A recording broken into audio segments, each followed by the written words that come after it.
राजकीय बातम्यांचा वेगवान आढावा। आज अर्थसंकल्पीय अधिवेशनाचा चौथा दिवस असून आज विरोधक सत्ताधाऱ्यांना दावोस दौरा मुद्द्यावरून घेरण्याची शक्यता आहे। राज्यातील कोटींची गुंतवणूक आणूनही लाखो युवक बेरोजगार असल्याच्या मुद्द्यावरून विरोधक सत्ताधाऱ्यांना धारेवर धरू शकतात।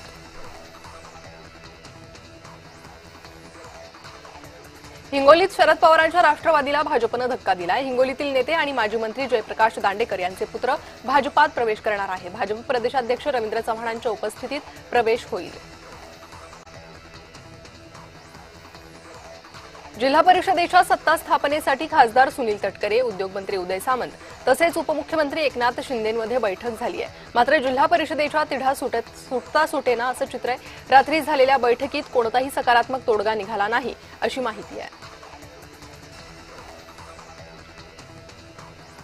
लवकरच हप्ता महिलांना मिळेल। एक टेक्निकल प्रोसिजर असते, तिला थोडा वेळ लागतोय, मात्र सगळ्या लाडक्या बहिणींच्या खात्यामध्ये पैसे जमा होतील असं आदिती तटकरे यांनी विधान केलं।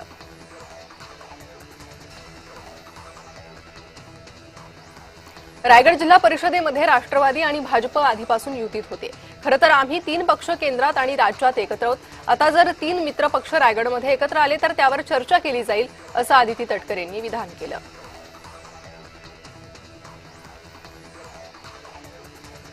महापौर रितू तावडे यांच्याकडून स्वीकृत नगरसेवकांची घोषणा करण्यात आली। बंद लिफाफ्यात 10 स्वीकृत नगरसेवकांची नावं आणण्यात आली। भाजप 4, शिवसेना 2, ठाकरे गट 3 आणि काँग्रेसच्या 1 स्वीकृत नगरसेवकाचा यामध्ये समावेश आहे।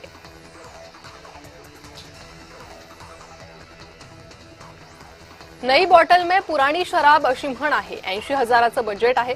यामध्ये प्रदूषण, रस्ते, हेल्थमध्ये पॉलिसी नाही अशी टीका अशरफ आझमी यांनी केली आहे। पवारांनी काँग्रेसला गृहीत धरू नये। राज्यसभेच्या उमेदवारीवरून काँग्रेसनं सुनावलंय। राज्यसभेसाठी शरद पवारांची मोर्चे बांधणी सुरू आहे। काँग्रेस आणि पवार गटात बेबनाव असल्याचं समोर आलंय।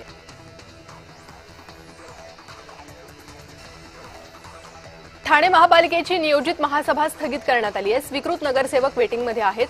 स्वीकृत नगरसेवक अर्ज भरणे प्रक्रिया थांबवली आहे। ठाणे महापालिकेची सर्वसाधारण सभा 5 मार्चला नियोजित करण्यात आली होती, मात्र आता ही महासभा लांबली असून तारीख जाहीर केली नाही।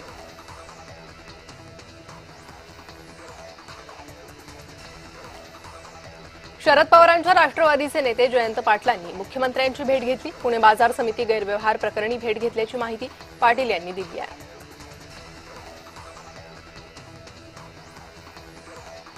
पुणे शहरातील हवेचे प्रदूषण कमी करण्यासाठी अनेक पातळीवर काम सुरू आहे। बांधकाम सुरू असलेल्या ठिकाणी लो कॉस्ट सेंटर लावण्यात आले। प्रदूषणाबाबत माहिती डॅशबोर्डवर दिसेल असं पुण्याच्या महापौर मंजुषा नागपुरे यांनी माहिती दिली।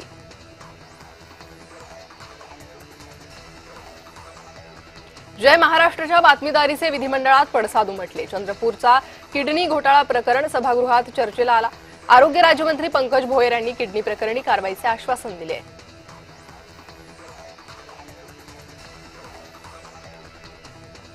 जिल्हा परिषद आणि पंचायत समितीच्या पहिल्या बैठका 20 मार्च पूर्वी घेण्याचे निर्देश ग्रामविकास विभागाने दिलेत। रायगड, रत्नागिरी, सिंधुदुर्ग, पुणे, सोलापूर, सातारा, सांगली, कोल्हापूरसह इतरही जिल्हाधिकाऱ्यांना ग्रामविकास विभागाने सूचना केल्या।